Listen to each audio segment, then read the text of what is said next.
সংকটাপন্ন অবস্থায় টানা 18 দিন ধরে রাজধানীর এভারকেয়ার হাসপাতালে চিকিৎসাধীন বিএনপি চেয়ারপারসন ও সাবেক প্রধানমন্ত্রী বেগম খালেদা জিয়া। উন্নত চিকিৎসার জন্য তাঁকে বিদেশ নিতে সব প্রস্তুতি নিয়ে রেখেছে দল। তবে চিকিৎসকরা সবুজ সংকেত দিলেই খালেদা জিয়াকে বিদেশ নেওয়া হবে বলে জানিয়েছেন তার ব্যক্তিগত চিকিৎসক ডাক্তার AJM জাহিদ হোসেন। হাকিম মাহি রিপোর্ট।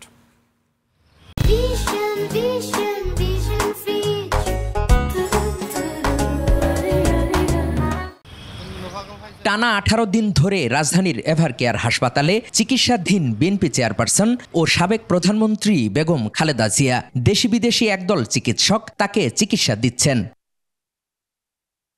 গত শুক্রবার দেশে ফিরে চিকিৎসকদের নেতৃত্ব দিচ্ছেন তারেক রহমানের স্ত্রী ও বেগম খালেদা জিয়ার পুত্রবধূ জুবাইদা রহমান। দিনের অধিকাংশ সময়ই খালেদা জিয়ার দেখাশোনা সহ ডাক্তারদের পরামর্শ দিচ্ছেন তিনি।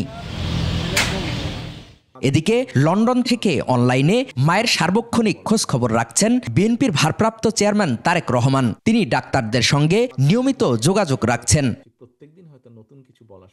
গত শনিবার সাংবাদিকদের সঙ্গে সর্বশেষ কথা বলেন খালেদা জিয়ার ব্যক্তিগত চিকিৎসক ডাক্তার AJM জাহিদ হোসেন। তিনি জানান, খালেদা জিয়ার শারীরিক অবস্থা অপরিবর্তিত রয়েছে, তিনি এখনো CCUতে আছেন। খালেদা জিয়াকে VVIP ঘোষণা দেওয়ার পর এভারকেয়ার ঘিরে নিরাপত্তা জোরদার করা হয়। হাকিম মাহি, 21 টেলিভিশন, ঢাকা।